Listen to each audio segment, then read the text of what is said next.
mais um encontro, pessoal, mais uma sexta. Lá se vai o mês de agosto, né? É dia 30 o dia que vocês estão vendo isso, né? Tô aqui hoje com a minha colega de profissão, Tabata. Dá um oi pra eles, Tabata. Oi, pessoal, como é que vocês estão? Bom dia, boa tarde, boa noite, ou boa madrugada pra quem Boa madrugada, isso aí. Nunca se sabe, né? É verdade. Até onde isso chega. Gosta de forjar, né? Estudar de madrugada.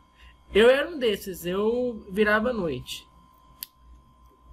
Eu não sei você, se você tinha esse costume de ficar de noite estudando, né? Não, eu não era dessas não, porque se ficar acordar de madrugada no dia seguinte, eu não sou ninguém. Então eu tinha meu horário certinho de estudo, de planejamento e conseguia seguir. Então, gente, a Tabata atualmente é professora de matemática, assim como eu, assim como os outros colegas que já vieram aqui, né? Atualmente você dá aula onde, Tabata? Bom, hoje eu sou professora do Colégio Elite. Parabéns. Do Instituto Maria Tomásia, Excelente. Sou professora do ensino fundamental, do ensino médio e de preparatório para concurso militar. Ah, sério?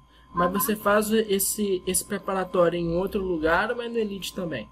É no Elite também. Na verdade, o ensino médio que eu pego, as turmas de ensino médio, já é focado para quem quer entrar na área militar. Ah, entendi. Aí o foco é o Colégio Naval e a EPICAR. Entendi. É que eu acho que são turmas separadas, né? Essa que é para os militares, a outra que é para os vestibulares, ou é tudo junto? Para militar e vestibular são separados. O foco é diferente. Ah, tá certo. Então, para hoje, Tabata, vai ser um pouco diferente do que você está acostumada, né? Porque você está acostumada, com certeza, com a questão da EPICAR, da ESA, não sei, né? E para hoje o que nós temos é o Enem, né? Continuando aqui na nossa jornada, né? Resolvendo o Enem, o que nós temos aqui, eu vou colocar aqui na minha tela, olha só. Olha que capricho, Tabata, para hoje. Tá lindo, né? Nossa, que beleza. Tá uma beleza, não tá? Mais típicos de Enem. Típicos, né? Então, excelente, é isso aí. Aqui é capricho total. Eu sou um designer profissional também. É a minha segunda profissão. Eu sou professor de matemática e nas horas vagas eu atuo como designer. Eita, depois eu vou ter mais aulas contigo, tô precisando. Tá certo. Pode ficar à vontade. Por falar nisso, você tem redes sociais, não tem, Tabata? Sim, vi que você tem, não tem? Quem tá assistindo, vou pedir para me seguir. Sim. Instagram, @prof.tabatamorgado. Eu dou dicas lá de matemática.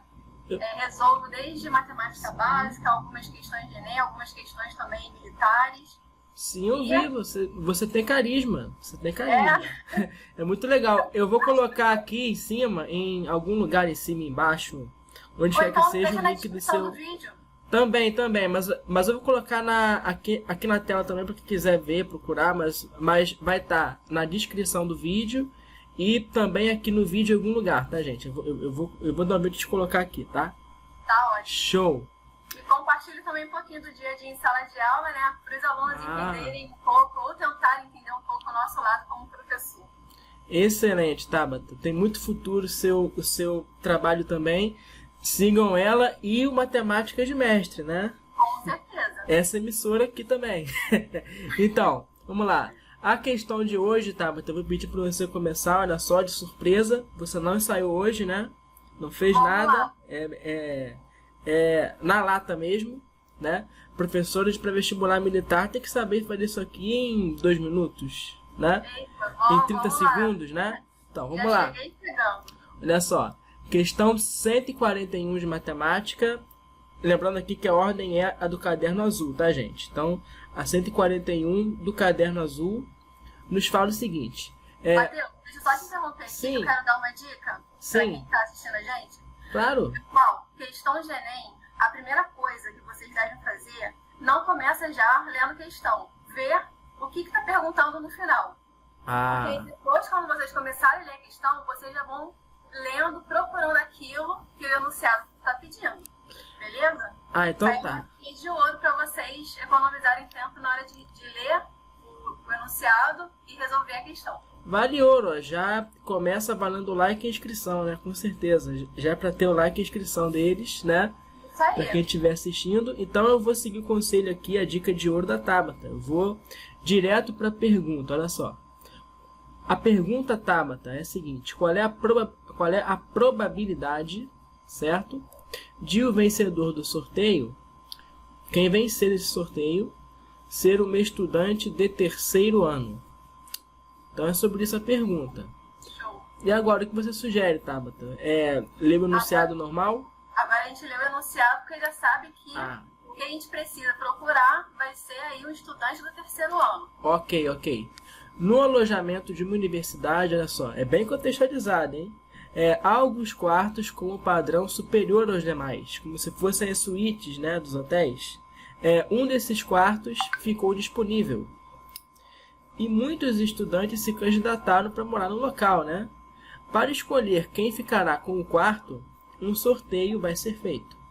Para esse sorteio, cartões individuais, eu senti que isso é importante, não sei, com os nomes de todos os estudantes inscritos, serão depositados em uma urna. Sendo que, para cada estudante de primeiro ano, olha só, primeiro ano, ainda não é terceiro, é primeiro. Para cada estudante de primeiro ano, será depositado um único cartão, com o seu nome. Para cada estudante de segundo ano, por outro lado, vão ser colocados 2 cartões. E para cada estudante de terceiro ano, deve ser uma graduação com 3 anos só, né? Eu não sei que tipo de faculdade é essa que tem só 3 anos, mas tudo bem. Deve ser algo tecnólogo, né? Alguma coisa assim. Pode ser. E para cada estudante de terceiro ano, serão colocados 3 cartões com o seu nome, né? Logicamente. É o seguinte, foram inscritos 200 estudantes, atenção, de primeiro ano. Não é o que eu quero. 150 do segundo ano, também não está interessante. E agora está interessante, né? E 100 estudantes de terceiro ano. Ok? Todos os cartões têm a mesma probabilidade de serem sorteados. Todo mundo aqui tem a mesma chance de sair, né? E agora, Tabata? Como é que a gente faz? Que a gente já sabe que quer descobrir qual é a probabilidade do vencedor do sorteio ser um estudante de terceiro ano. Então, bora lá. Você fala e eu escrevo. Oi? Você fala e eu escrevo. Vamos lá, você assim. O Matheus falou que cada um tem a mesma probabilidade de ser sorteado. Na verdade, cada cartão tem a mesma probabilidade. Cada cartão, é verdade. Não tem a mesma probabilidade, porque ele fala ali no enunciado que... Eu vou até destacar isso, todos os cartões. Pronto. Aluno do primeiro ano tem uma chance, né? Vai ter um cartão. Aluno do segundo ano, 2 cartões. Ou seja, é como se um aluno, né, ele fosse 2 pessoas, estivesse ali, ó, com o dobro de chances de ser sorteado. E os alunos do terceiro ano, cada um vai colocar 3 cartões. Ou seja, tem o triplo de chance em relação ao pessoal lá do primeiro ano. Beleza? Ok. Probabilidade, eu acho que cai todo ano no Enem, não é isso? Pelo menos uma questãozinha. E sempre uma ou duas. Tem uma ou duas todo ano. É aquele tipo que não dá para errar. É o básico do conceito de probabilidade. Galera, o que é probabilidade? Vou pedir para o Matheus escrever aí para mim. Certo. Os casos favoráveis, pode escrever só favoráveis. Mas eu coloco a chance como? Pesão? Bota um pesão. Pesão? Isso. Tá, probabilidade pesão. Igual. Sim. Favoráveis, que são os casos favoráveis. Favoráveis. Dividido pelo total. O que são esses favoráveis? Total. E o que é isso total? Total. Gente, favoráveis é tudo que eu quero. É tudo que é ao meu favor. É o que a questão está pedindo. E o total são todas as chances que podem ocorrer aí nessa situação. Então, sim, essa fórmula daí é o básico de probabilidade. Vamos lá, outra dica importante. Conforme a gente vai lendo a questão, eu sou do tipo de pessoa que já vejo uma informação e escrevo. O Matheus, ele já vai lendo e vai sublinhando também. É super importante isso. Ou você escrever, ou você sublinhar, ou você circular, para depois você bater o olho no que está escrito e saber onde estão as informações e usar aquilo que você precisa. Certo? E aí ele fala existem 200 estudantes, na verdade 200 estudantes do primeiro ano foram inscritos. Então, vou colocar ali primeiro ano, né, para representar o primeiro ano. Assim? 200 estudantes. Uhum. Coloca aí entre parênteses para mim, Matheus, por gentileza, um X, para a gente saber que cada um desses estudantes só vai poder colocar o cartão uma vez. Ah, tá. Então é X assim? Não, uma vez, entendi. Agora a ficha caiu, entendi. Uma vez. Tá certo, uma vez só. Eu vou até colocar de uma cor diferente, pra ficar bem destacado. Vou botar de vermelho aqui. Uma vez, porque só vai ter direito a um cartão, né? Um cartão. Isso. Cada aluno desse vai ter direito a um cartão. Ok. Aí vamos lá. Os alunos do segundo ano. Embaixo a gente vai escrever segundo, para representar os alunos do segundo ano. E existem 150 estudantes. Só que cada estudante desse vai colocar o cartão o quê? 2 vezes. Então, vai contar como cada um fosse 2. Os alunos do terceiro ano são 100 alunos. Você vê que em quantidade eles são menos, né? Mas eu acho que em chance já é intuitivo que é bem mais provável sair um aluno de terceiro ano do que os demais, né? Porque são 3 cartões. Vale por 3, né? Será? A gente pode até fazer essa análise no final. Então, vamos ver as quantidades de cartões que vão existir nessa situação. Se os alunos de primeiro ano, cada um vai colocar apenas um cartão, e são 200 alunos, lógico, vão ter 200 cartões. Né? Puxa uma setinha aí pro lado e escreve 200 ou 200 cartões. 200 cartões. Total de cartões de alunos do primeiro ano. Como cada aluno segundo tem direito a 2 cartões, que são 150 alunos, então, só nessa turma do segundo ano, vão ter um total de 300 cartões. 300 cartões? Correto? Posso até colocar aqui, né, para ficar bem claro, que são... Porque são 300, né? Porque são 150 vezes 2, né? Cada um vai colocar 2 cartões, então vão ser 300, né? 150 vezes 2. Isso aí. E a mesma ideia, os alunos do terceiro ano, cada um vai colocar 3 cartões. Então, como são 100 alunos, né? 100 vezes 3 vai dar um total de 300 cartões. Certo. Porque vão ser 100 pessoas, né? Cada uma com 3 cartões. 100 alunos vezes 3 cartões cada um. Perfeito. Aí a gente já sabe o total de cartões que podem ser sorteados. Tem 200 cartões né, de primeiro ano, 300 cartões de segundo ano e também 300 cartões de estudantes do terceiro ano. Agora a gente vai voltar lá para a nossa fórmula principal da probabilidade. Então, eu já sei o que? Eu já tenho o total de cartões. Então, nessa minha fração aí da fórmula, quem é que vai ser esse total? Vou ter quantos cartões? Eu vou ter 200 mais 300 mais 300. Então, coloca aí o tracinho da nossa divisão. Né? Sim. Já vai direto. Igual. P. Nossa probabilidade. Igual, sim. Embaixo, como é o total, é tudo que pode acontecer. São todos os cartões que podem ser sorteados. E quantos são esses cartões? 200 mais 300 mais 300. Cada um representando um ano, né? Uma série, um ano, né? É o ano do curso. Sim. O que vai dar um total de 800 cartões, né? Se eu não estou enganado. 800 cartões. 800 cartões. Ok. Esse é o total. E agora na parte de cima, a gente faz o quê? A parte de cima é a quantidade dos cartões favoráveis. São aqueles que eu quero, são favoráveis ao que a questão perguntou. E o que a questão perguntou? De ser sorteado aluno do terceiro ano. Gente, quantos cartões existem de alunos do terceiro ano? Não são 300? Sim, não correto, são 300. Porque tem alunos, tem 5 alunos, cada um com 3 cartões, então tem um total de 300 cartões. Logo na parte de cima dessa divisão vai ficar o valor de 300. Ótimo. E aí a gente já montou a nossa probabilidade. 300 dividido por 800.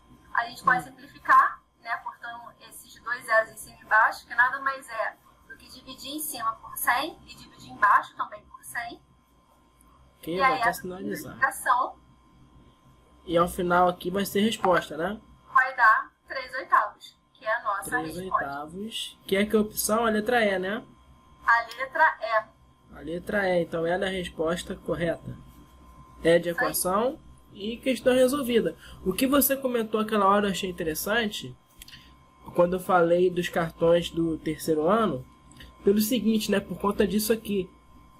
Você vê que em quantidades de cartões, Exatamente. apesar de serem grupos diferentes, né? Tem a mesma probabilidade. Isso. Então, a chance de sair alguém de segundo ano é a mesma que sair alguém de terceiro ano.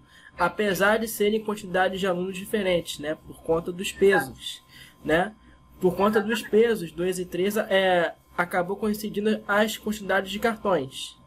Apesar de serem diferentes, né? Sim, sim. Aí acabou, isso acarreta uma chance igual para os dois, tanto para o segundo ano como para o terceiro ano, né? Porque vai ser os mesmos 300 sobre 800, né? Se eu fosse pensar no segundo ano. Não é isso? De conceito básico. E vamos partir para outro, né, Matheus? Isso, ok. Ok, Tabata. Muito boa, hein? Foi uma questão para abrir mesmo a gente, né? Sim. Para abrir legal, para descontrair. Mas eu acho que essa foi muito fácil para você. Você está acostumado com nível militar, poxa. Isso de chances na EPICAR, na ESA, no colégio naval é muito mais difícil do que isso. Não me diz que você vai aparecer aqui com uma questão de rima e ita no meio da prova de Enem, né? Eu preparei para você coisa melhor do que imita. Coisa mais difícil que imita. Vamos lá. Quer ver só? Quero ver você resolver isso aqui para mim, ó. É um assunto básico, porcentagem, mas eu quero ver você resolver isso. Desafio. Só de ler esse nome de desafio já faz a gente o quê? Dar uma geladinha, não é? Você acha? Eu não, eu acho normal. Bom, eu tô acostumado. Sala, pode ler ou você lê? Pode ler se quiser, é toda sua. Então vamos lá. Em uma sala onde estão 100 pessoas, sabe-se que 99% são homens. Bom, eu já entendi que de 100 pessoas, 99 são homens. Né? Acaba coincidindo no mesmo valor. Eu vou destacar para você, 99% são homens. Sim, de 100 pessoas. 100 pessoas. Sim. Vamos à pergunta. Quantos homens devem sair para que a porcentagem de homens na sala passe a ser de 98%? E aí? Parece simples, mas é um negócio que a gente tem que dar uma pensada, né? Tem que pensar. Por isso que eu botei pra você, tem que pensar, ué. Bom, você tá aqui hoje pra sofrer. Você acha que com você eu dou mole, poxa? Não. Poxa, aí eu não sei se eu me sinto lisonjeada, né? Por você acreditar no meu potencial. Mas eu fico aqui meio que tremendo na base. Mas eu quero ver. Eu quero ver como é que você vai sair dessa. Tanto eu quero ver que eu até sair da tela, hein? Eu tô aqui no Meet pra ver você. Eu quero ver a sua cara pra responder essa questão. Bom, vamos pensar. Dá até pra pensar. Não Sim. vou cair na pegadinha, porque a gente já lê ali 98%. Uhum. Quantos homens precisa tirar para que seja igual a 98% quantidade de homens? Uhum. Aí a pessoa pensa, bom, se tem 99 homens, vou tirar um, que vai ficar 98 homens é igual a 98%. É pegadinha, não é, né? Só que isso é uma pegadinha e que pega muita gente. Pois é, mas então, para conseguir realmente resolver um desafio desse, só com um professor muito bom em porcentagem, né? Caramba, Tabata! Fim de surpresa, hein? Olha só quem entrou. Caramba! Caramba! Que é isso, meu Deus? Luiz Paulo, é você? Luiz Paulo! Caramba, gente! Por essa eu não esperava. Peraí. Um dos melhores professores que eu conheço. Luiz Paulo.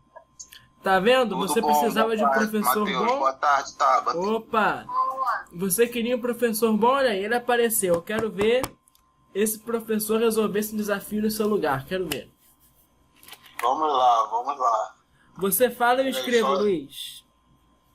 Você Beleza. fala e eu escrevo.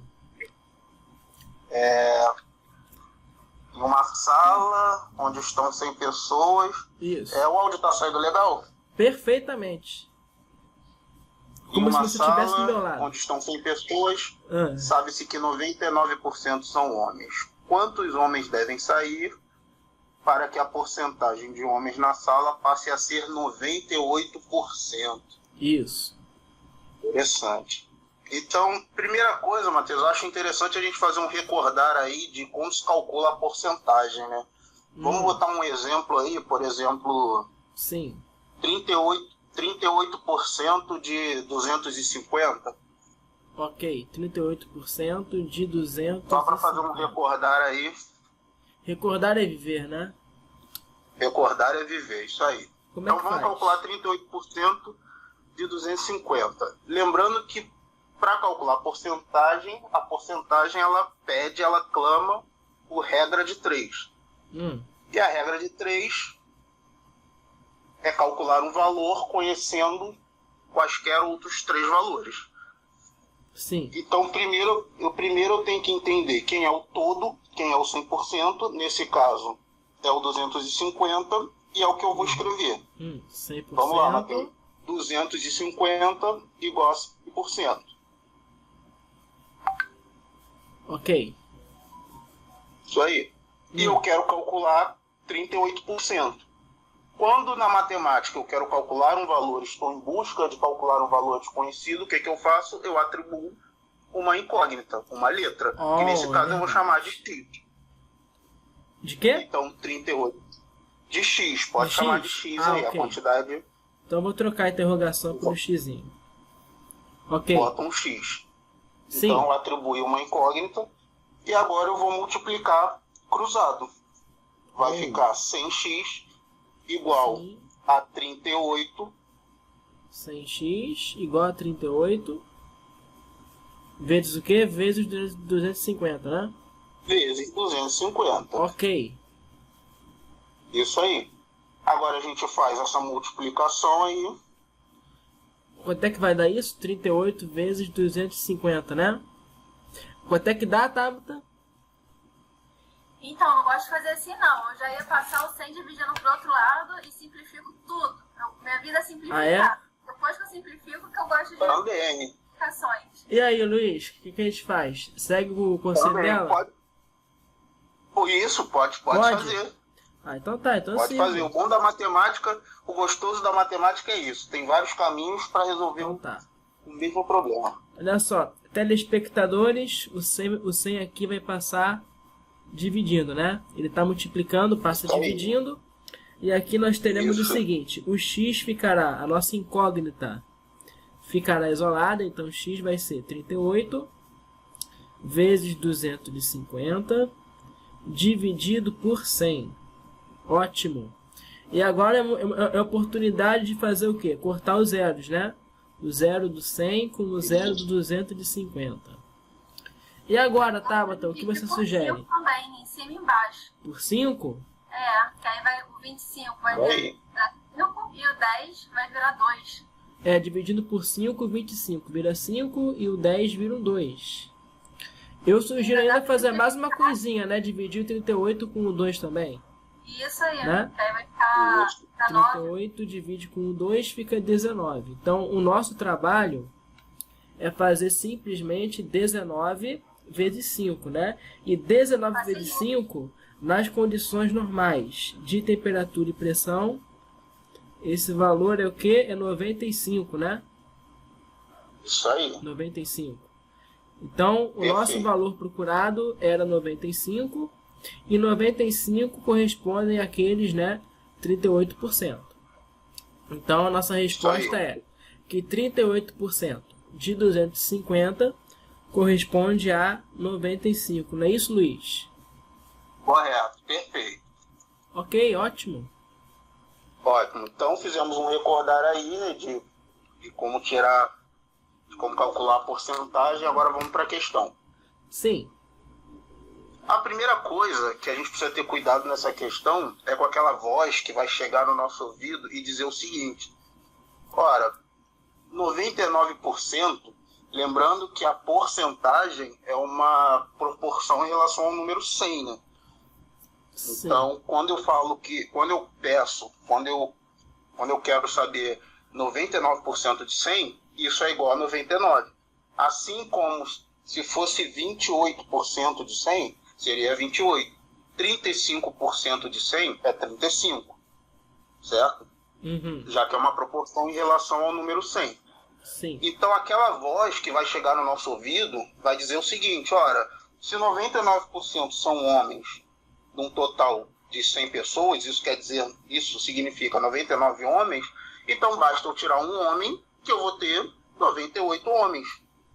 Só que cuidado, se eu tirar um homem da sala, eu já não terei mais 99, eu já não terei mais 100 pessoas. Você vai ter 99, né? Eu tenho 99 pessoas. Aí a proporção certo? Só alterou, né? Você não pode mais afirmar que são 98%. Exatamente. Sim. Eu já não estou trabalhando em um universo com 100 pessoas, numa sala com 100 pessoas. Então, o que eu tenho que fazer? Uma regra de 3. Então, vamos lá, Matheus. Você Sim. que é meus braços aí. Seus braços? Bota aí. Vamos lá. Escreve aí, primeiro momento. Primeiro momento, tá. Primeiro momento. Sim. Ok. Primeiro momento, 99 homens. 99 homens. Isso aí. 99 rapazes, sim. E uma mulher. E uma única mulher, né? Que seria 1%. E uma única. Sim. Seria 1%. Exatamente. Sim, uma mulher. No segundo momento... Vou até fazer de outra coisa. Aí. Segundo momento. Escreve aí. Segundo momento. Segundo momento. Ok. Eu ainda terei uma mulher, porque a questão diz que uma certa quantidade de homens sairá da sala. Unicamente homens, né? Ainda vou unicamente ter uma mulher. Homens, sim. Exatamente. Ok. E quantos homens eu terei na sala? Eu não sei. E lembrando, quando na matemática eu não sei um valor, o que eu faço? Eu atribuo uma incógnita, uma letra. Uhum. Que nesse caso eu vou usar a mesma incógnita lá do nosso exemplo. Eu vou chamar de X. Tá. Embora sejam valores diferentes. Somos muito criativos, né, Luiz Paulo? Vamos chamar nossa incógnita de X, né? Só para não fazer confusão, Hzinho de homem. Hzinho de homem? Isso, boa. Porque então, o X lá do exemplo não é a mesma coisa, daqui. É verdade. Isso, boa, então, vou colocar botar um Hzinho de homem. Ela é professora militar, isso aqui pra ela é fichinha. Bota um Hzinho de homem, né? Isso, e H isso aí, melhor. Sim. E aí, o que a gente precisa pensar? Essa quantidade de homens corresponde a quantos por cento no segundo momento? A própria questão lá indica. Ela precisa ser o quê? 98%. Ah, então peraí. Você está querendo dizer então que o nosso Hzinho corresponde a 98%. Como é que eu posso escrever isso para eles? Não entendi. Eu escrevo isso ou não por enquanto? Não, pode escrever. Pode escrever? Como é que fala assim? Hzinho igual a 98%. 98%. Porque a questão exige que no segundo momento a quantidade de homens seja 98% do total. Certo. Então, tá aí.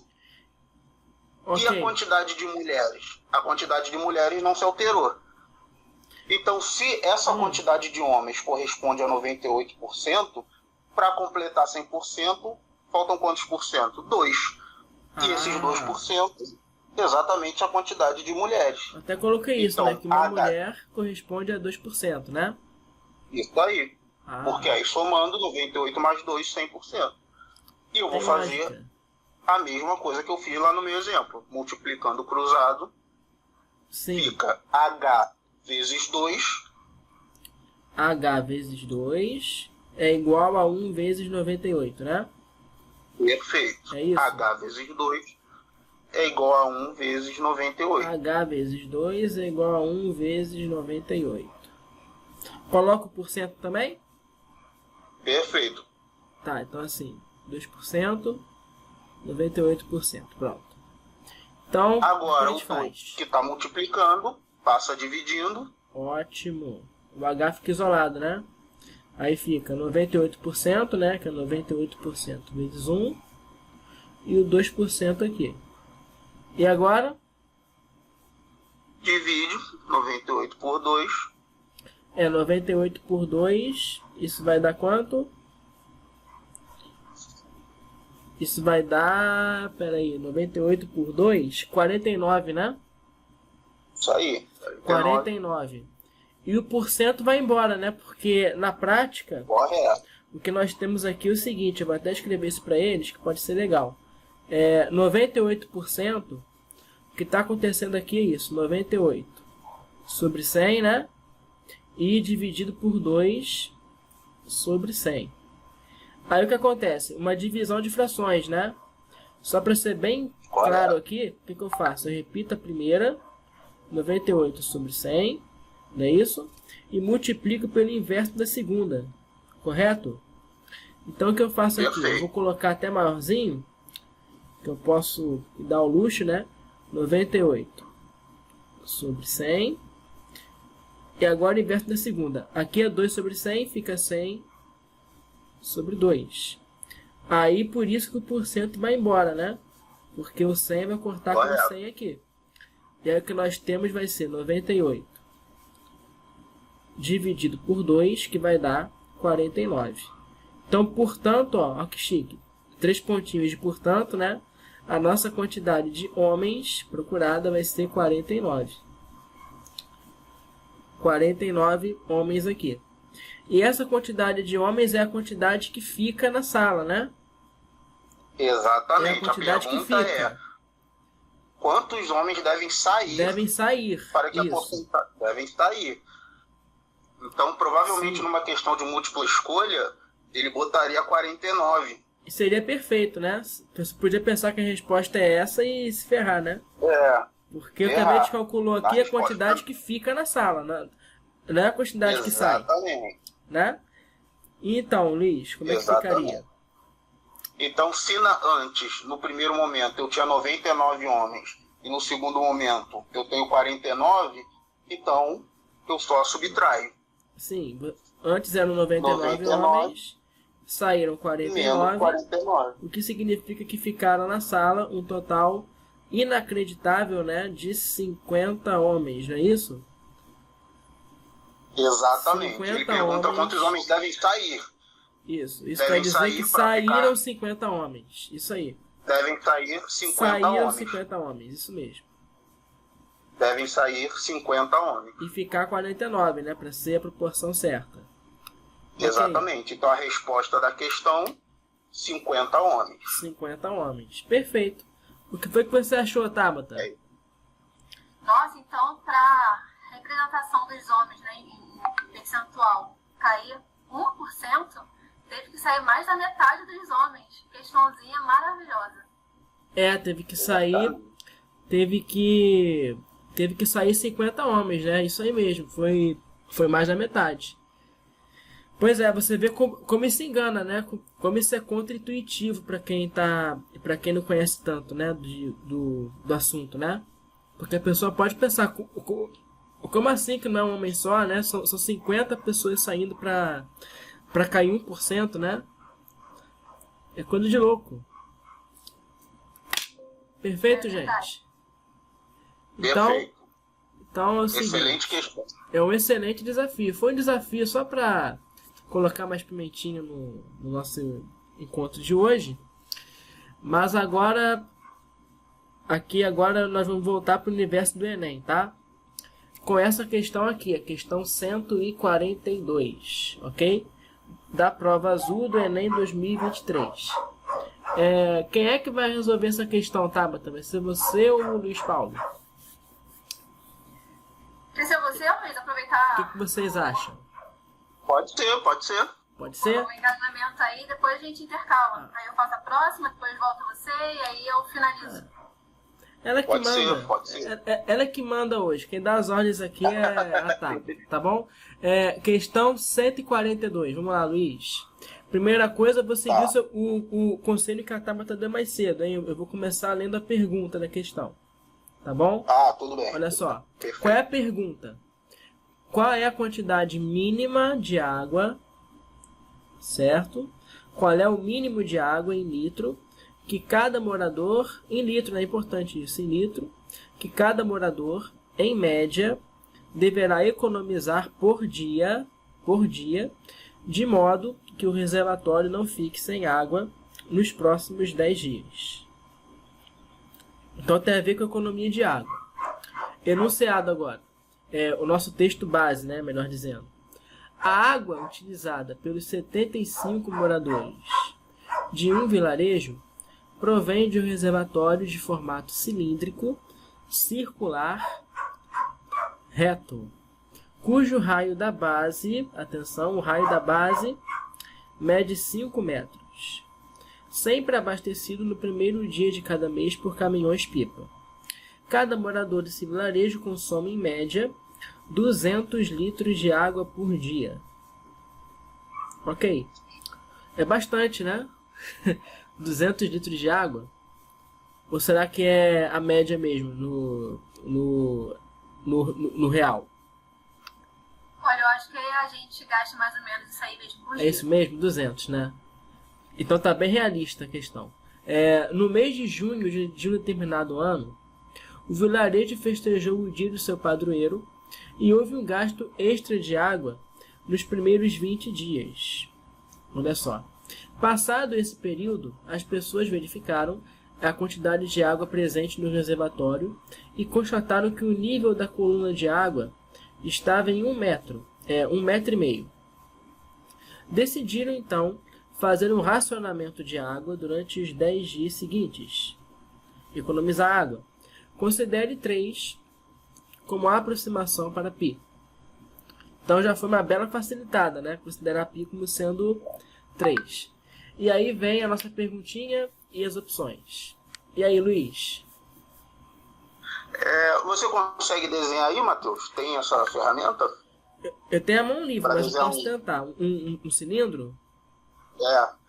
Posso tentar aqui. Só pra galera lembrar aí como é que... Meus dotes de desenhista, hein?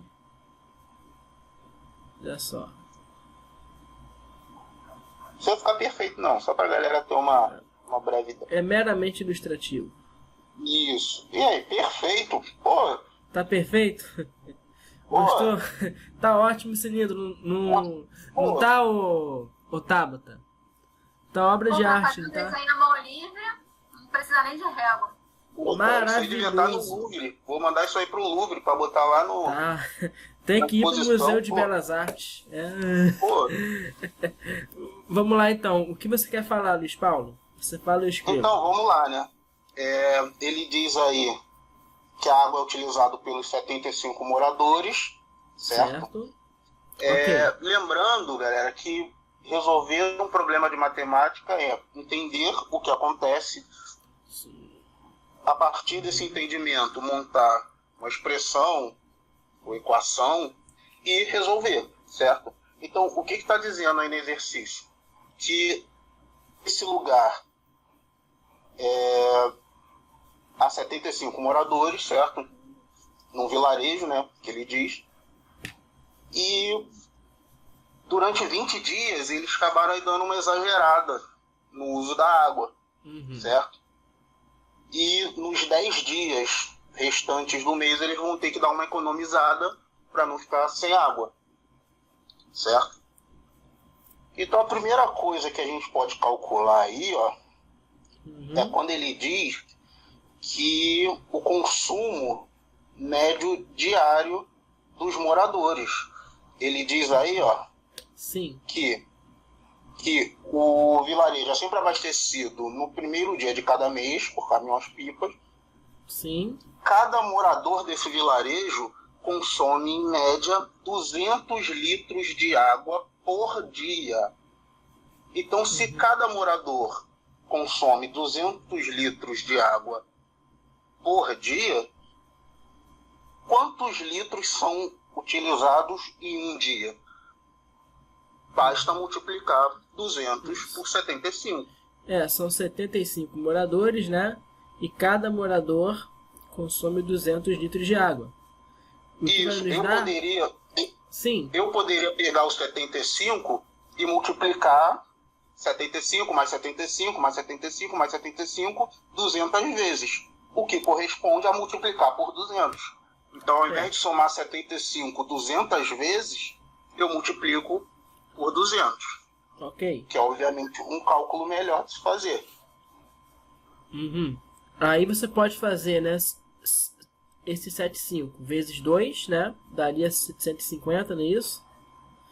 E aí você faz, como são 2 zerinhos aqui, né? Porque são 200, você coloca mais 2 zerinhos, né? Aí fica 15 mil, né? 15 mil litros de água. Certo? É o que eles consomem, é a quantidade que é consumida em um único dia, né? Só que é por dia. Isso aí. Por todo mundo.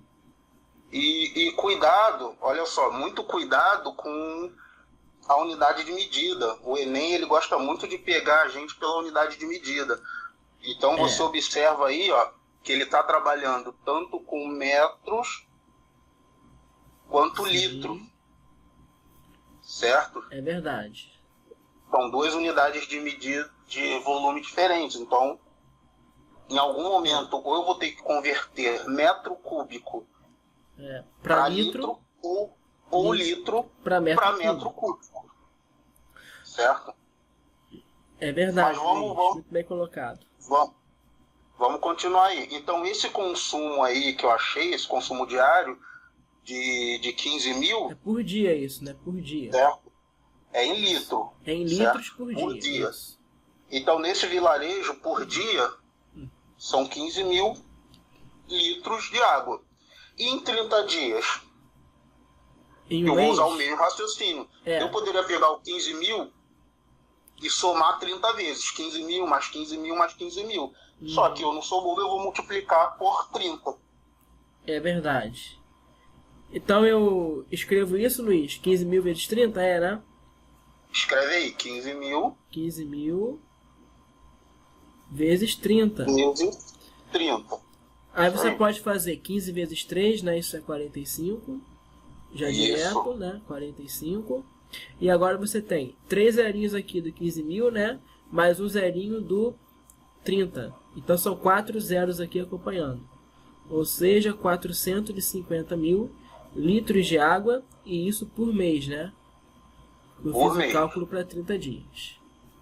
Perfeito. Ou seja, eles consomem, né, em média, normalmente, 15 mil litros de água por dia ou 450 mil litros por mês. Né? Perfeito. Correto. Então, o que está dizendo na questão? Que depois desses 30 dias, de 20 dias, na verdade, né, de festa, eles foram observar a altura, né, da água e viram que a água estava a 1,5 metro. Então eles observaram a altura da água e ela estava a 1,5 metro. Então, se a água estava a 1,5 metros, isso corresponde a quantos metros cúbicos ou litros? No caso, quando eu calcular esse volume, vai sair em metro cúbico. Já que ele diz aí, ó, que a altura da água estava a 1,5 metro. Quer que eu coloque isso no desenho, Luiz, para eles? Pode colocar aí, para ficar melhor a visualização. Então. Finge que isso aqui é a caixa d'água, gente, que é abastecida, não é isso? E que é esse reservatório nessa caixa d'água. E o nível da água está aqui. Por exemplo, aqui a gente tem o nível da água. Ó. A água está aqui assim. E você tem aqui essa alturazinha que é de 1,5 metro. A questão fala pra gente. E lembrando, né? O raio da base aqui desse cilindro mede 5 metros. Então, olha só, ele está aqui assim. Vou colocar de vermelho. O raio da base é o raio aqui do círculozinho, aqui embaixo, ó. 5 metros. Pode continuar, Luiz. Então eu preciso calcular que volume é esse, que quantidade de água é essa. Eu tenho que usar a fórmula do volume de cilindro. Volume de um cilindro, né? Como é que se faz o volume do cilindro? Π R ao quadrado. O volume do cilindro, é imbecil. É o quê? πr ao quadrado vezes a altura. A altura. Aí aqui fica fácil, né? Esse R é o raio da base, né? Que no caso aqui é 5. Exato. E a altura é esse nível d'água que eles viram, né? Que é de 1,5 m, né? De altura. Não é isso? Aí você consegue o volume de água que ficou nesse reservatório. Não é isso, Luiz? Exatamente. Qual é a lógica? Qual é a lógica? Ó, quando você olha para o reservatório, né? Nesse desenho, e você vê essa quantidade de água aqui dentro, né? Você calcular esse volume é como se você calculasse o volume desse cara aqui, ó, esse outro cilindrozinho que é formado pela água, né? Dentro do reservatório. Exato. Por isso que você usa essa expressão, né? O volume desse cilindrozinho azul que a água forma ali dentro, né? Aí você faz πr ao quadrado vezes h para descobrir que volume de água é esse. Perfeito, gente? Então, Luiz, pode continuar. Então é só substituir os valores. Vai ficar volume igual a π, que ele já facilita, que ele manda considerar igual a 3. Ah, é verdade. Vou até trocar o π por 3. Isso. O π não é π hoje, né? O π vai ser 3.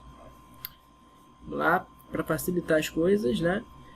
O π, ele é o quê? 3,1415, né, Luiz? Ele é um número irracional. Quebradão. Irracional. Né? Isso. E a questão pediu para aproximar o π para 3, né? Na prática ele é 3,14, né? 15 e etc. E a questão pede para aproximar para 3 por comodidade aqui. Então, isso 3 aí. Vezes nosso raio, que é de 5 metros, né? Então fica 5 elevado ao quadrado, vezes a altura, que é de 1,5 metro. E aí, Luiz? Perfeito. Então, primeiro a gente vai resolver essa potenciação, 5 ao quadrado, nada mais é do que 5 vezes 5. Cuidado, 5 ao quadrado não é 5 vezes 2, é 5 por ele mesmo. É verdade. Tem muita gente aí que nessa hora acaba dando uma escorregada, né? Mas... é verdade. Então vai ficar 3 vezes 5 vezes 5 vezes 1,5. Sim, aí vai ficar 5 vezes 5, 25, né? Exatamente. Isso aqui vezes 1,5. Isso, ok. Perfeito. Agora, Luiz, por exemplo, fica fácil de fazer 25 vezes 3, né? 25 vezes 3 é 75, não é isso? Isso aí. Aí fica 75 vezes 1,5. Como é que você faria essa conta? 75 vezes 1,5. Então, 7 deu 75, né? 75 vezes 1,5, eu faria 75 vezes 15. Ah, vou até mudar de cor. Você faria aqui no cantinho, né? Na prova, 75 vezes 15, né? Aí você faz 5 vezes 5, 25, né? Isso aí. Aqui vai ser 7 vezes 5, 35, com 2, 37. 5 vezes 1 é 5. E 7 vezes 1 é 7. Aí aqui fica a resposta final. Por enquanto, 5 mais nada, 5. 7 mais 5, 12. 3 mais 7, 10, com 1, 11. Né? Mas aqui eu não queria 75 vezes 15, né, Luiz? Era 75 vezes 1,5. Vezes 1,5. Como é que é o procedimento? Então, como eu tenho uma casa decimal ali no 1,5, a minha resposta ela precisa ter uma casa decimal também. Então a vírgula é assim, né? Com uma casa decimal após a vírgula, né? Exatamente isso. Então essa aqui é a resposta, né? 112,5. É a resposta aqui dessa conta. Então o nosso volume, vou até colocar de azul de novo, ele é 112,5, né? Mas é 112,5 o que, Luiz? 112,5 metros cúbicos. Metros cúbicos, porque tudo estava em metros, né? E eu calculei em volume, então é metros cúbicos. Perfeito. Exatamente. Sim. Então, eu ainda tenho aí na caixa d'água 112,5 metros cúbicos. Sim. Certo? Então, essa água, ela tem que ser usada nos próximos 10 dias. Uhum. Certo? Ok. Então, para que ela seja usada, para que ela consiga durar até o final do mês, que ela dure os próximos 10 dias, eu tenho que pegar esse volume de água, dividir para todos os moradores, certo? Para todos os 75 moradores. Só que essa quantidade, ela vai ter que ser usada não em um dia, em 10 dias. Então eu vou ter que pegar essa quantidade de água, dividir igualmente entre os 75 moradores, já que ninguém é melhor do que ninguém, né? Todo mundo recebe a mesma quantidade. É verdade. Eu vou pegar esse volume, dividir por todos os moradores, e essa quantidade de água que vai estar atribuída a cada morador, ela precisa durar 10 dias, porque é o que diz o enunciado. Sim. Okay. Só que eu tenho que transformar essa quantidade que eu achei, esse volume, de metro cúbico para litro, porque é o que pergunta na questão. Qual é a quantidade mínima de água em litro? Em litro, sim. Em litro. Certo? Tá então certo. eu vou primeiro converter esse volume para litro. E para converter essa quantidade de metro cúbico para litro, eu multiplico por 1000. Ah, sim, sim. Então, ok. É a maneira mais prática de você converter para litros, né? Você pegar o valor em metros cúbicos, né? 112,5 e multiplicar por 1000. Exatamente. Aí é só fazendo aqui, né, gente? É 112,5 multiplicado por 1000. Como é que é isso na prática? Você tem aqui esse número com uma casinha decimal, né? Isso estou multiplicando por 1000, né, Luiz? O que vai acontecer é que essa vírgula vai andar para a direita, né? Multiplicação. Aí eu ando a mesma quantidade de zerinhos, né? Se eu tenho 1, 2, 3 zerinhos, eu vou andar 3 casinhas com a vírgula. Então vai ser uma casinha, multipliquei por 10. 2 casinhas, multipliquei por 100. 3 casinhas, multipliquei por 1000. Aí a vírgula para aqui, né? E essa aqui é a nossa resposta da conversão. Então, olha só. Como é que ficou isso? Eu vou escrever melhor aqui. Ficou, peraí, 112,500,0, né? Ou se nós preferirmos, né? Isso aqui é a mesma coisa que o quê? 112.500 litros de água. Não é isso, Luiz? Aí, perfeito. Perfeito. Mas, Luiz, eu acho importante colocar para eles também o seguinte, né? Que essa história de multiplicar por 1000, ela está pautada no seguinte, né? É que 1 litro corresponde a 1 decímetro cúbico, não é isso? Então, quando eu multiplico por 1000, o que eu estou fazendo é converter para decímetros cúbicos. Então, por exemplo, se eu fosse colocar completo aqui para vocês, ficaria assim, ó. A gente conseguiria no final, após essa multiplicação por 1000, eu converti de metro cúbico para decímetro cúbico. Então vai ser 112.500 decímetros cúbicos. Mas aqui tem o seguinte, como eu tenho que 1 litro corresponde a 1 decímetro cúbico, corresponde exatamente a 1 decímetro cúbico, então eu vou ter que essa quantidade aqui de decímetros cúbicos vai ser a quantidade de litros, né? Então vai ser 112.500 litros. Perfeito, né, Luiz? Isso aí. Dá para continuar, né? Show de bola. Então eu ainda tenho aí, para esses 10 dias, 112.500 litros de água. Sim. E essa água precisa durar 10 dias para esses 75 moradores. Então eu vou pegar esses 112.500 litros e dividir igualmente entre os 75 moradores. Então eu vou fazer 112.500. 112.500 dividido entre cada morador, né? Entre cada morador. Entre 75 moradores. Certo. 112.500 dividido por 75, né? E isso vai dar quanto, Luiz? Eu posso fazer aqui... Dividido por 75 vai dar 1.500 litros de água. 1.500 litros de água para cada morador, né? Para cada morador. E esses 1.500 litros tem que durar 10 dias, né? Exatamente isso. Cada morador... Entendi. Tem que durar 10 dias então, isso, né? Isso. Então, como ele pergunta, você pode dizer assim, tudo bem, ele tem 1.000 e cada morador tem 1.500 litros. Sim. Ele pode usar 500 litros num dia? Pode. Ele pode usar os 1.500 num dia?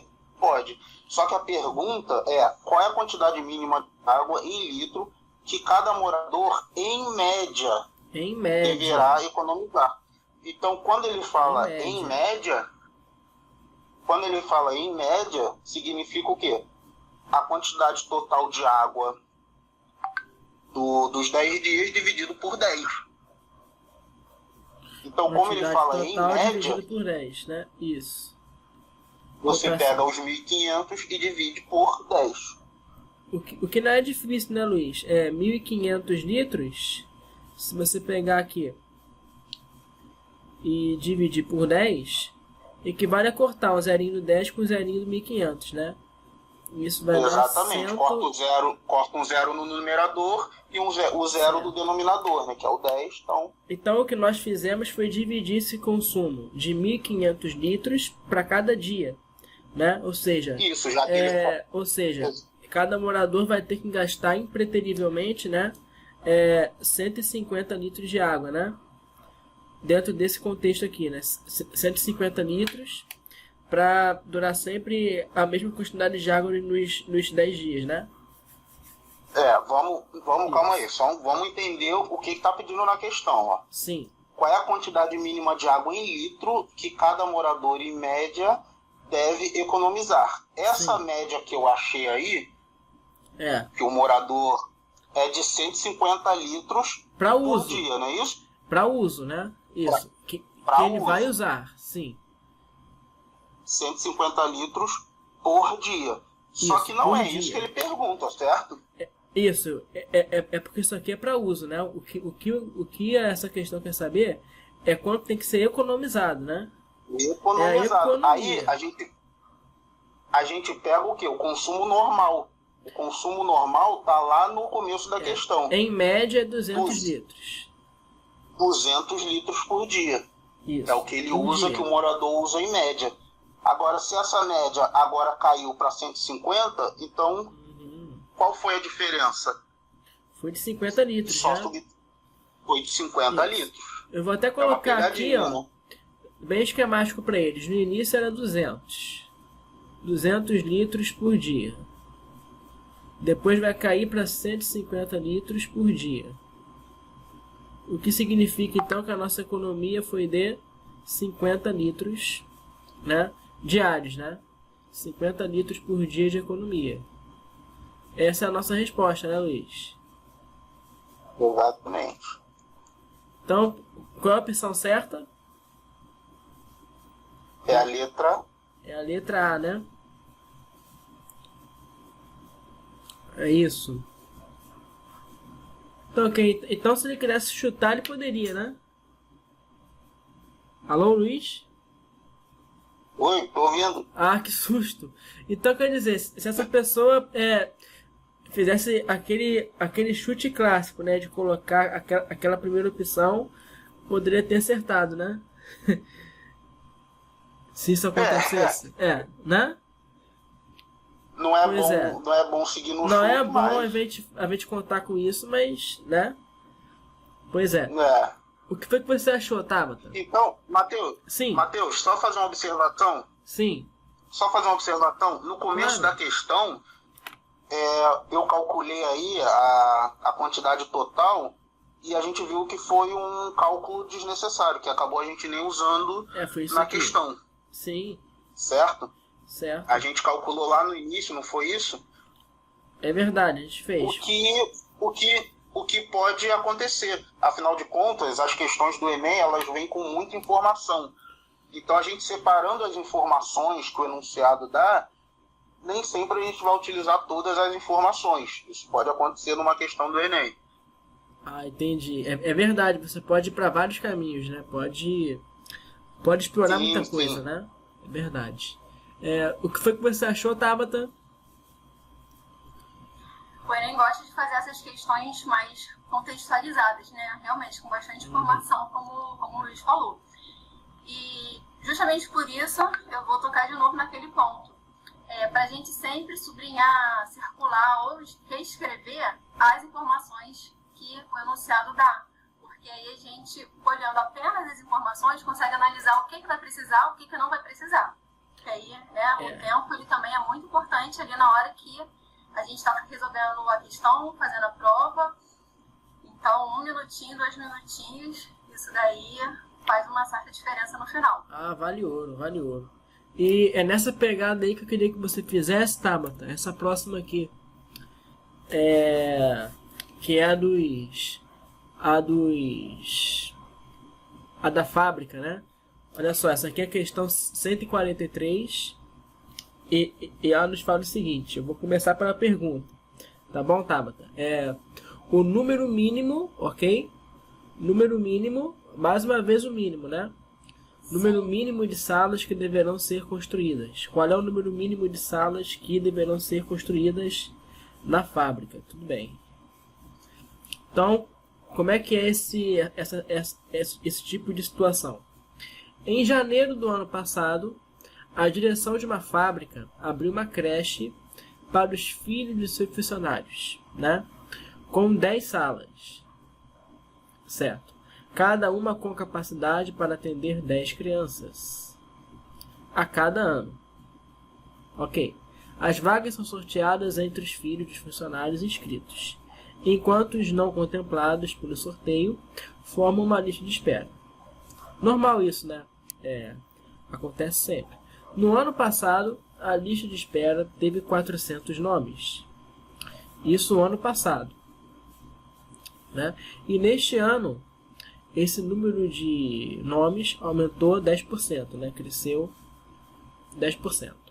A direção da fábrica realizou uma pesquisa e constatou que a lista de espera para o próximo ano terá a mesma quantidade de nomes da lista de espera deste ano. Então, a quantidade de nomes permanece a mesma. Vou até colocar isso aqui. Permanece a mesma do que a do ano passado, do que a deste ano. Decidiu, então, construir, ao longo desse ano, novas salas para a creche, também com capacidade de atendimento para 10 crianças cada sala, de modo que o número de nomes na lista de espera no próximo ano seja 25% menor que o deste ano. Ok? Então, quantas salas, no mínimo, devem ser construídas? Como é que vai ser, Tabata? O que essa questão ela dá de informação para a gente? Ela fala que a direção de uma fábrica vai construir 10 salas com capacidade para atender 10 crianças. Sim. Então, cada sala vai ter capacidade para atender 10 crianças, correto? Se vai construir 10 salas, então o total de capacidade de atendimento das crianças vai ser igual a 100. Inclusive, vou pedir para você escrever para mim. São 10 salas, cada uma com 10 crianças, né? 10 vezes 10, 100. Isso é simples. Então, tem um total de 100 crianças. E aí, essas 100 vagas, elas vão ser sorteadas. No ano passado, em 2023, podemos dizer assim, né? Vou descrever aí o ano de 2023. Ah, ok. 2023, pode falar? Isso no ano passado. Aí puxa uma setinha pro lado. Sim. Porque a gente sabe que teve uma lista de espera de 400 nomes. 400 nomes. E na aí, espera. esse ano, Sim. 400 nomes na lista de espera. Sim. E esse ano? Em 2024, Essa lista de espera cresceu 10%. Aumentou, né, 10%. Aumentar 10%, né, em relação ao ano passado. Se ano passado a gente tinha 400 nomes na lista de espera, então esse ano aumentou 10% em relação aos 400. Ou seja, 400 mais 10%. E aí a gente precisa fazer o cálculo dessa porcentagem. Quanto que é 10% de 400? 10% foi assim, né? É 10%, né? 10 sobre 100, não é isso? Isso. Como é D400, né? D400. Por 400. Isso. Como é D400, fica vezes 400, né? Já dava até para fazer de cabeça, né? Que 10% é só a gente cortar um zero do valor e encontra que esses 10% aí corresponde a 40. A 40, né? Perfeitamente. Foi o que eu fiz aqui, né? Na prática. Eu só cancelei os zeros, né? Sim. Cancelei um zero daqui com um zero daqui e um zero daqui com um zero daqui. Aí o que a gente obteve foi 40 nomes, né? 40 nomes a mais. 40 nomes a mais. Em 2024, a gente teve aí uma lista de espera de 440 crianças, né? 440 nomes. Perfeitamente. Continuando ali a questão, mais lá pro finalzinho, né? Essa fábrica decidiu construir, então, ao longo desse ano, novas salas para creche, também com capacidade para 10 crianças. De modo que o número de nomes da lista de espera para o próximo ano, ou seja, para 2025, seja 25% menor do que desse ano. Então, em 2025, coloca aí para mim, Matheus. Para já. 2025. A lista de espera, ela vai ter que ser 440, né? Porque ele fala que a previsão para o ano que vem é igual desse ano, mas ele quer reduzir 25%. Então vai ser 440 menos 25%. 25% em cima desse valor, né? Em cima do valor de 440. Certo. Agora a gente está trabalhando em cima desse novo número. Ok. E aí vamos lá. Primeira coisa que a gente tem que ver é quantos nomes precisam ser reduzidos para a direção atingir a esse primeiro objetivo. O primeiro objetivo é reduzir 25%. Então a primeira coisa que a gente vai fazer é retirar 25% dessa lista de espera. Ok. Então, quanto equivale 25% de 440? A gente vai fazer da mesma forma como fez ali na parte de cima. Né? 25%, 25 por 100, vezes 440. Sim. Fica bem fácil. Pode falar, Tabata. Como é que ficaria esse cálculo? Como eu já disse, né, minha vida é simplificar, então eu vou simplificar o máximo possível. Tem um zero para cortar embaixo, com zero para cortar em cima eu já corto. Ok. O 10 e o 25 simplifica por 5. Por 5, aqui fica 5, aqui fica 2, né? Exatamente. Ok. E o 2 com 44 também dá para simplificar, vai ficar 1 embaixo e 22 em cima. Isso. Então o nosso trabalho é fazer 22 vezes 5, né? Que aí vai dar... Isso dá quanto? 110. 110. Muito bom. Então aqui a resposta é 110 nomes que eu vou retirar da lista, né? Exatamente. Então, a direção dessa empresa, ela quer reduzir 110 nomes da lista de espera. Mas para reduzir 110 nomes, ela vai precisar pegar, né, essas 110 crianças e alocar nas salas da creche. Como cada sala tem capacidade para 10 crianças, então a gente vai fazer o quê? Eu vou pegar esses 110 nomes e vou dividir por 10. Fazer isso, né? 110 sobre 10. Exatamente. Isso significa o quê? As 110 crianças eu vou dividir em 10 grupos, né? Para ver quantas salas eu vou precisar para alocar essa quantidade de crianças. Então, quando a gente divide 110 por 10, só simplifica um zero em cima e embaixo. 11 por 1 é a mesma coisa que 11. 11 salas. A direção da fábrica vai precisar construir, então, ao longo desse ano, 11 salas para reduzir 25% os nomes da lista de espera para o ano que vem. Então essa é a resposta, né? Essa resposta fica na letra B. Letra B de Brasil, né? B de B Brasil. de bola. O que você achou, Luiz Paulo? Gostou? Perfeito. Questão também. As questões do Enem costumam ser assim, né? Muita informação. Tem algumas que são mais dados. confusas do que difíceis, né? Elas envolvem um conceito muito difícil, um tópico muito difícil. É mais a confusão que você pode fazer com as informações, né? Com enunciados grandes, né? Com muitos dados, não é isso? Mas você vê, em termos de conteúdo, isso aqui foi matemática básica, né? Foi porcentagem. Não é isso? Sim. Com certeza. Luiz Paulo, eu acho que você agora vai fazer, né, uma questão que tem tudo a ver com a que você fez antes. Porque ela também envolve, olha só, cilindros, não é isso? Mais uma questão de cilindro. Só que o foco não é bem o cilindro. Eu vou te explicar, olha só. O que ela fala aqui? Questão 144. Essa foto aqui que vocês estão vendo, ó, muito bonitinha, mostra a construção de uma cisterna. De uma cisterna destinada ao armazenamento de água. Mais uma vez, né, eles adoram colocar cisterna cilíndrica, né? Uma cisterna que tem formato cilíndrico, etc, etc, né? Uma cisterna como essa, na forma aqui, ó, de um cilindro circular, reto, com 3 metros quadrados de área da base, que isso é importante, 3 metros quadrados de área da base. Foi abastecida com um curso de água com vazão constante. Olha só, hein?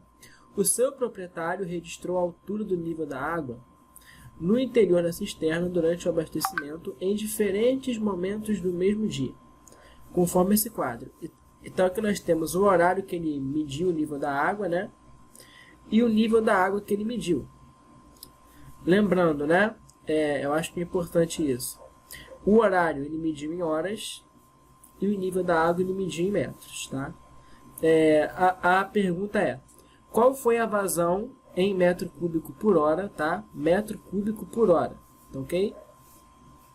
Vazão em metro cúbico por hora. Do curso da água que abasteceu a cisterna. Aí vem as opções. Então você vê que eu comecei lendo o enunciado, né? Coisa que a Tabata não recomenda. Mas eu achei interessante por conta desse gancho, né? Esse gancho com a questão 142. Mas, e aí, Luiz? O que você sugere?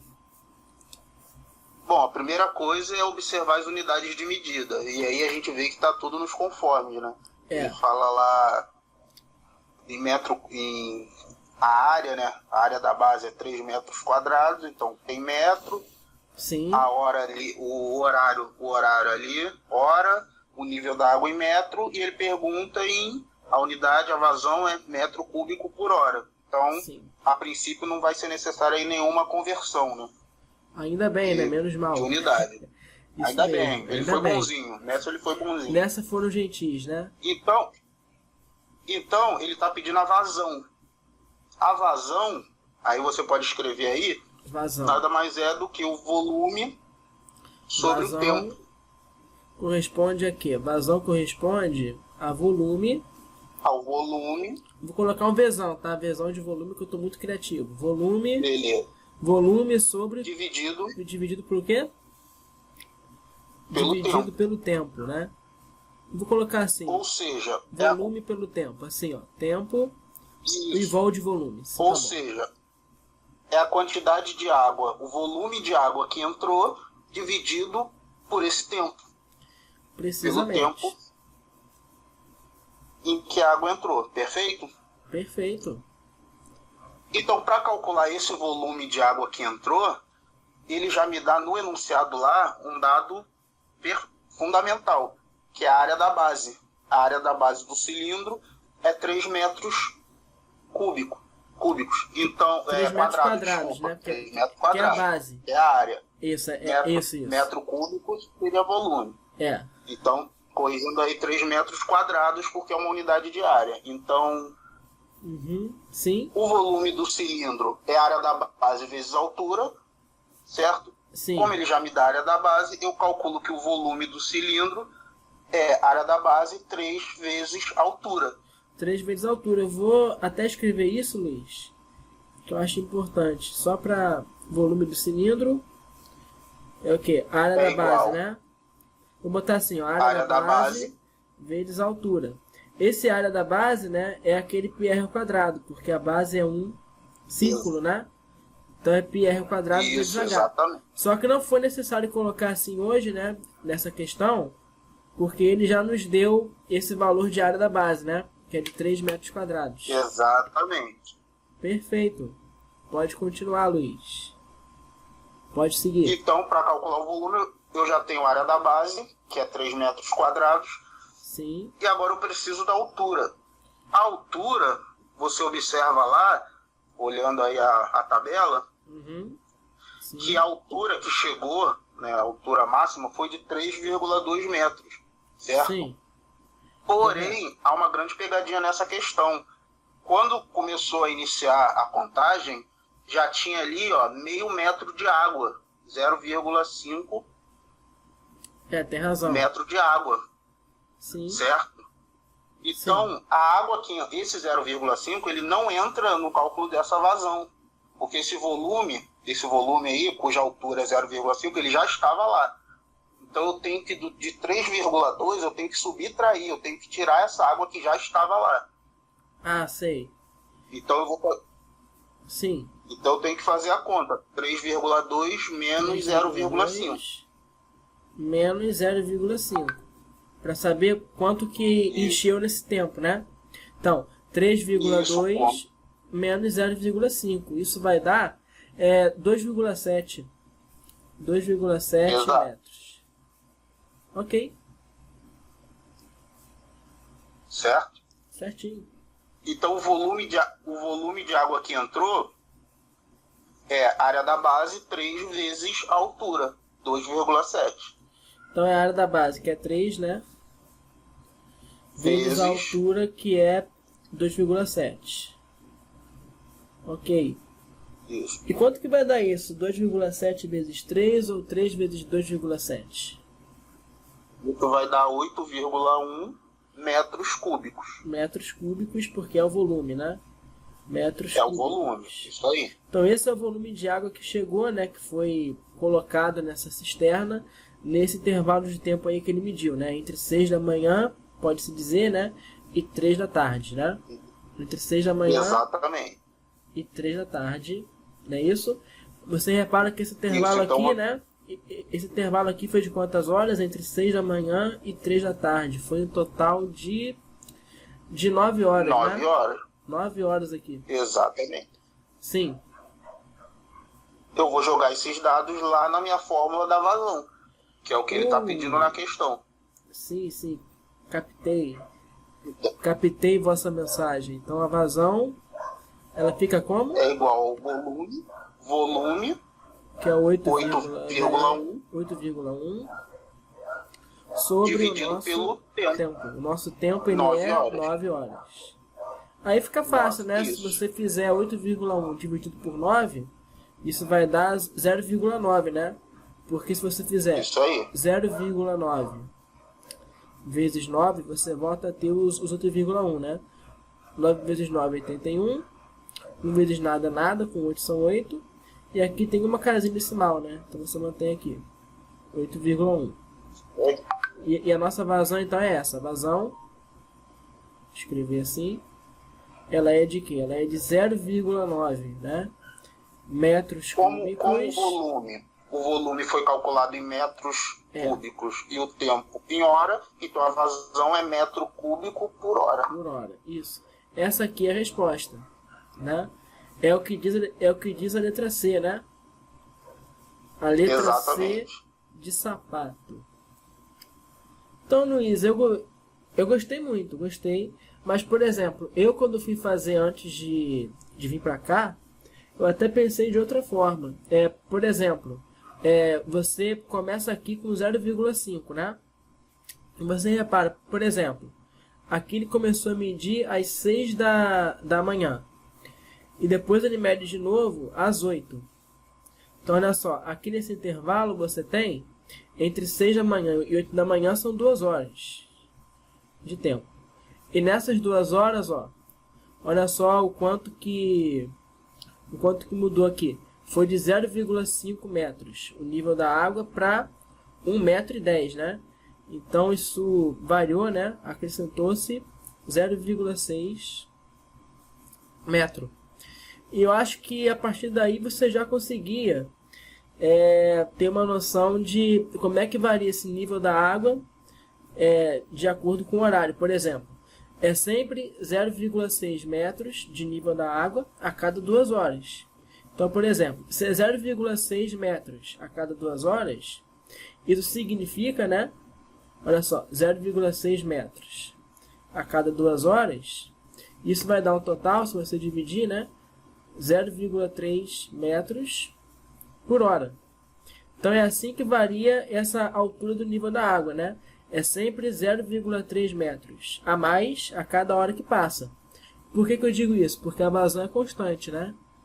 Então vai ser sempre esse mesmo incremento no nível da água. 0,3 metros a cada hora que passa. Aí, o que você pode fazer?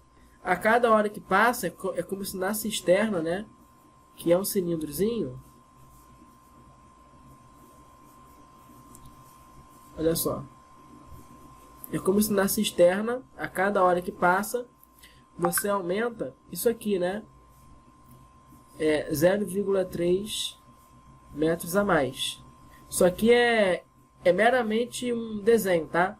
Meramente ilustrativo. Não tem compromisso. Mas você, por exemplo, a cada hora que passa, o volume de água que aumenta, né? É como se fosse esse cilindrozinho menor. Aí o que você faz? A área da base, 3, vezes a altura, que é 0,3. E aí você obtém aquele 0,9, ó. Então o volume de água que chega vai ser 0,9 metro cúbico a cada hora que passa. Que é a resposta que a gente achou, né? A letra C de sapato. Foi assim que você fez, Tabata, ou você fez diferente? Eu pensei que nem você, Matheus. Eu quando bati o olho nela pela primeira vez assim, eu pensei nisso. Mas eu acho que a maneira como o Luiz fez, eu acho que para quem tá mais preocupado em ter em mente o volume da cisterna, né? Que é o volume do cilindro, eu acho que é mais intuitivo fazer como ele fez mesmo, né? Eu não sei se alguém que vende um prezinho, né? Se ele pensaria assim logo de cara. Eu não sei. Você acha que eles conseguiriam pensar, Tabata, nessa nossa ideia de cara? Qual é o seu palpite? Depende muito, né? O que o Luiz falou. O bom da matemática é que pode ser resolvido de várias formas diferentes. Então, às vezes, uma pessoa tem mais facilidade de ir por um caminho e outra pessoa tem mais facilidade de ir por outro caminho completamente diferente e ainda assim chegar no mesmo resultado. E isso é que torna o nosso encontro aqui legal, né? Porque você vê modos diferentes de fazer, né? Isso aqui é bacana, sim, né? Com certeza. Com certeza. Então, Tabata, você vai nos dar a honra hoje de encerrar o encontro, né? E você vai encerrar o encontro em grande estilo. Essa questão, que é a questão 145 do Caderno Azul, eu chamo ela de... Eu tenho na minha cabeça algumas classificações de questões, sabe? Na minha opinião, na verdade, eu coloco essa questão como do tipo, assusta, mas não morde. Uhum. Sabe? Porque você pode ver um desenho um pouco complicado, né? Para quem bate o olho assim, naquela tensão que fica quando você começa a prova, né? Essa questão aqui foi uma das primeiras desse caderno, né? Tava entre as 10 primeiras. Então, naquela primeira olhada, ele podia ver esse desenho aqui, né? A pessoa, o aluno, e ficar um pouco preocupado, né? Falar, que negócio é esse aqui no campo de futebol? Mas você vê que que ela não é difícil, né? Para quem conhece o que ela aborda, ela não é uma questão complicada, pelo menos na minha opinião, né? Eu não sei o que você acha, mas essa questão, ela pergunta o seguinte: qual é o jogador que receberá a bola? Quem dos jogadores aqui vai receber a bola de alguma maneira aqui? Qual é o jogador que vai receber a bola? Qual é o contexto, né? O que está acontecendo aqui?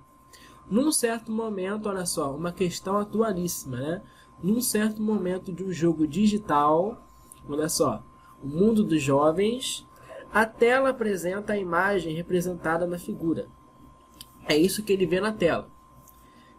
É mais poluído que aquele jogo de LoL, né? Que você nem sabe, para quem está começando, quem é você ali, né? E eu me aventurei a jogar LoL uma vez na minha vida. Porque a minha irmã joga, né? Aí um dia ela convidou para jogar e tal. Mas eu não conseguia descobrir quem era eu ali. Eu ficava perdido. Eu não sei quem sou eu, o que eu tô fazendo. Eu não sei se vocês já colocaram um jogo de LoL. Se vocês já jogaram ou jogam, eu não sei. Mas eu não me adaptei a isso. Eu também não. Eu não sou do universo dos jogos, cara. Então, temos aqui, nessa figura aqui da tela do jogo, o ponto Q1, que representa a posição do jogador, certo? E ele está com a posse de bola. É o jogador que está com a bola. Os pontos Q2, Q3, Q4, Q5 e Q6, adivinha o que são, né? Pois também indicam posições de jogadores da mesma equipe, né? São do mesmo time. E os pontos A e B, que estão bem aqui, né? O ponto A e o ponto B, olha só, indicam os dois pés da trave, né? É a trave do gol. São as traves do gol mais próximo, né? O mais próximo deles. No momento da partida retratado, nesse momento aqui, o jogador Q1 tem a posse de bola que será passada para um dos outros jogadores das posições QN. Olha só, gente, é uma questão de nível universitário, né? A pessoa tem que entender o que significa. Isso me assustava na minha época pois de vestibular, hein? Pois é. Porque olha só, ele coloca assim: QN, sendo que N pertence, ele está aqui nesse conjunto, entre 2, 3, 4, 5, 6. Tradução. Seja, nada mais está falando ali dos jogadores Q1, Q2, Q3, Q4, Q5 e Q6. Tradução. Esse jogador Q1 terá que passar a bola e ele terá que escolher entre os jogadores Q2, Q3, Q4, Q5 e Q6. Para o texto não ficar muito grande, né, a pessoa resolveu colocar, para assustar vocês de vez, né, esse tipo de escrita aqui, que é uma escrita bonita realmente, é organizada, tá? Para quem conhece matemática, é o que se indica nessa situação aqui mesmo, escrever assim, né? Só que para quem não conhece, não domina muito bem a escrita, né, desse modo, pode ser que cause confusão, né? E atenção, tem aqui mais uma coisinha. Ele vai ter que escolher entre esses jogadores aqui para passar a bola e o ângulo. Olha só, o ângulo formado aqui, ó. Temos aqui a indicação de um ângulo, o ângulo AQNB, né? Esse ângulo aqui formado nessa passagem tem a mesma medida do ângulo alfa, AQ1B. Tudo bem? Então, tá facílimo de entender. Eu entendi perfeitamente o que está acontecendo aqui, né? Eu acho que qualquer um consegue entender. Você pode, por exemplo, um aluno de terceiro ano, isso aqui para ele é babinha de criança, né? Eu acho que ele entenderia muito fácil isso. Não tem porquê essa grande histeria, né? Esse estresse todo. É verdade, é isso aí. Mas eu vou pedir para você desenhar um círculo aí para mim. Um círculo? Um círculo bem redondinho. Eu acho que eu vou conseguir fazer uma bola oval. Serve? E tá bom, para representar tá ótimo. Assim tá bom?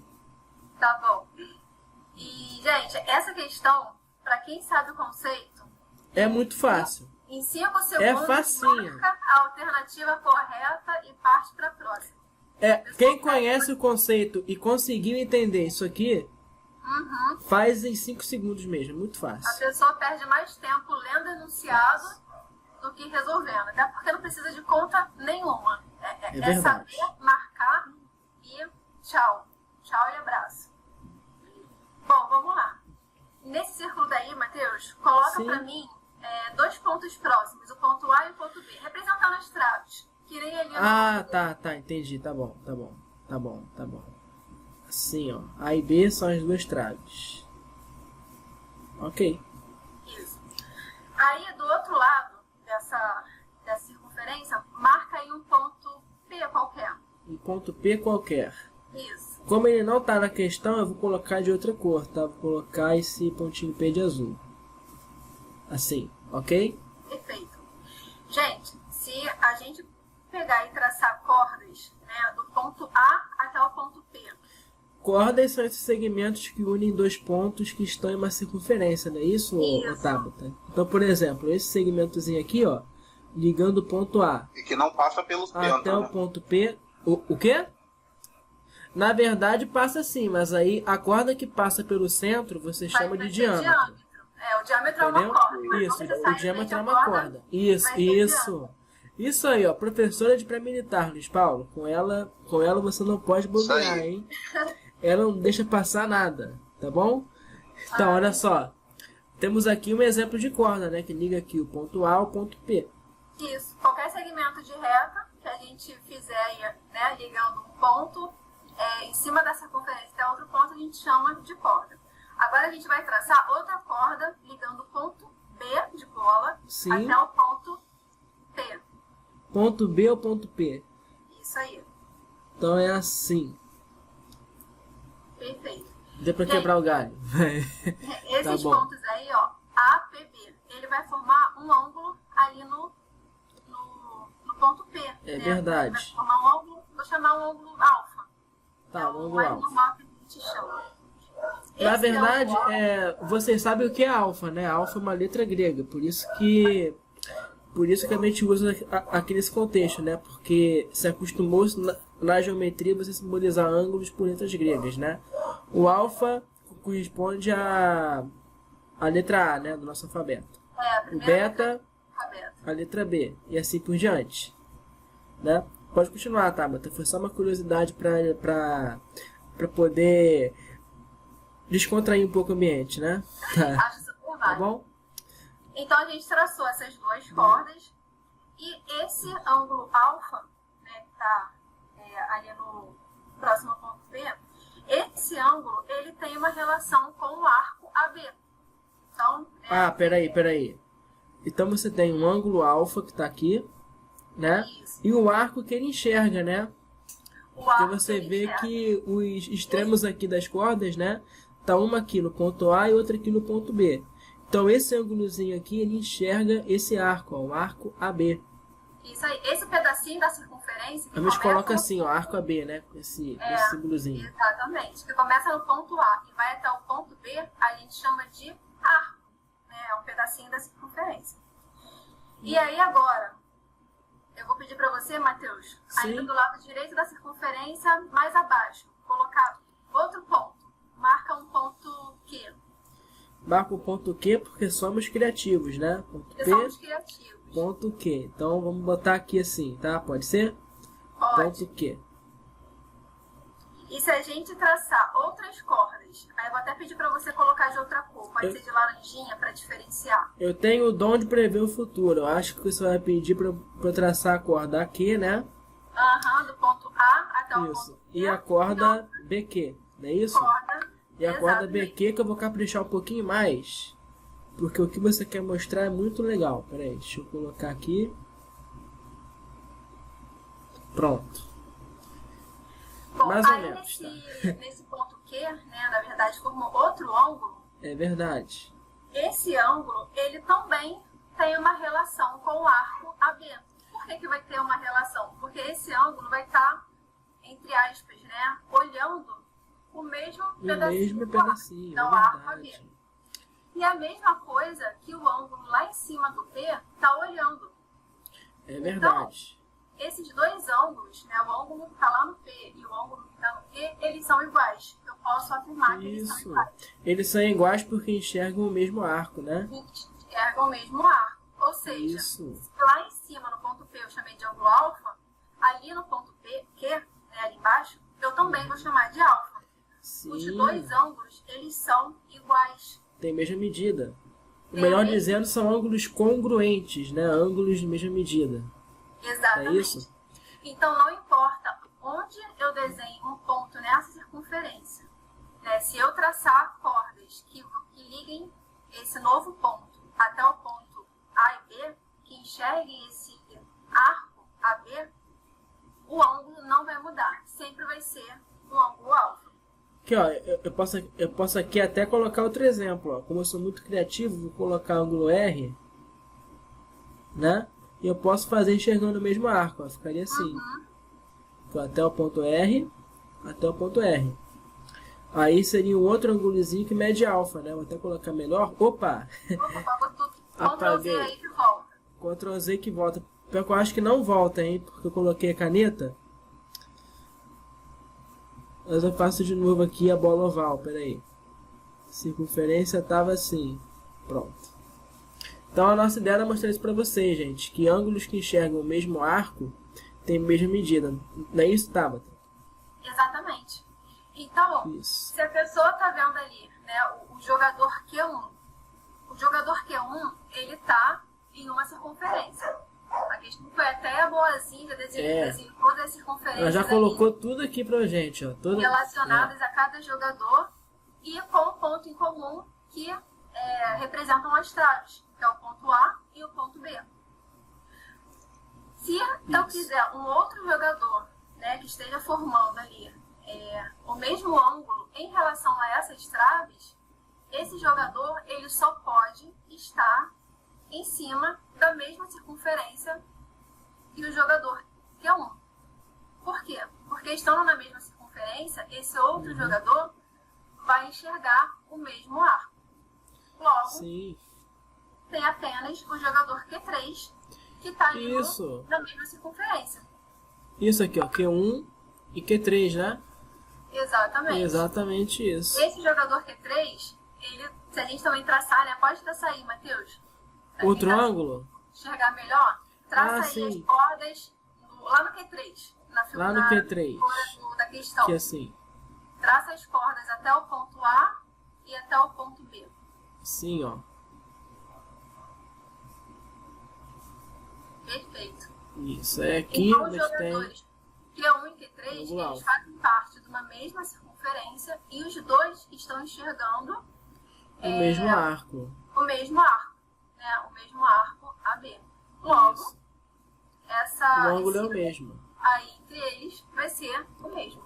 Então a resposta é a letra B, né? Ele que vai receber. A resposta é a letra B de bola. Letra B de bola. Chutar e marcar gol. Isso. Então, para chutar, marcar gol e encerrar com dignidade, né? O vídeo de hoje. Com certeza. Foi muito legal. Mas isso que você falou tem a ver com outro conceito, né, o Tabata? Porque é o conceito de arco capaz, né?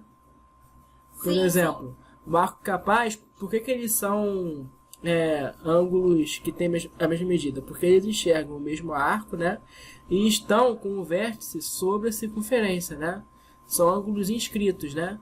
Exatamente. Então, por exemplo, qualquer ângulo inscrito que eu coloque nessa região aqui, ó, nessa circunferência aqui todinha, enxergando o mesmo arco, eu vou dizer que ele está no arco capaz, né, em relação àquele arquinho AB. Entendeu? Então, por isso que esses ângulos têm a mesma medida. Né? São ângulos congruentes. Isso aí. Perfeito. É só saber o conceito. Sabendo esse conceito, você tira de letra. A vez que demorou porque foi explicar o que era direitinho, né, o Tabata. Mas quem conhece... Não, claro. Quem conhece, vai direto. Não tem medo, não. Então, mas aí o estudante que está assistindo aqui o nosso vídeo vai marcar essa questão em 3 segundos, já economizou tempo para ler a próxima e resolver a próxima. Ah, mas com certeza, sem dúvida. O que foi que você achou, Luiz Paulo? Olha, perfeito, perfeito. Observar vocês resolvendo as questões é muito interessante. Ao mesmo tempo que eu estou aqui ensinando, eu estou aprendendo também com vocês. Então, mas essa é a ideia, ensinar e aprender. Todos os encontros, podem me chamar para todos os encontros que eu participo com o maior prazer. Pois é uma troca de conhecimento muito legal, né? Com certeza. Claro. E não esqueçam, gente. Eu aqui, ó, É. Eu sou professor, mas observando vocês corrigindo, Eu já aprendi aqui uma ou duas coisas. O que foi que você aprendeu? Você pode contar a forma de você se expressar, porque quando a gente está ensinando, isso é fundamental. Sim. Certo? E às vezes a gente explica o mesmo conteúdo da mesma forma durante tanto tempo que aquilo acaba ficando engessado. É porque então, você acostuma, é muito interessante observar outros professores resolvendo a mesma questão para a gente enxergar a coisa de uma outra forma. Muito obrigado de coração a vocês por isso. Que isso, Luiz Paulo. Eu que agradeço você conseguir ter vindo hoje. E não esqueçam, gente, aqui a aula é sempre nossa, tá certo? Não só nossa aqui, nós professores, como também de vocês que estão aqui nos assistindo, tá bom? Estejam onde estiverem, a aula é sempre nossa. Valeu, gente. Muito obrigado. Até a próxima, pessoal.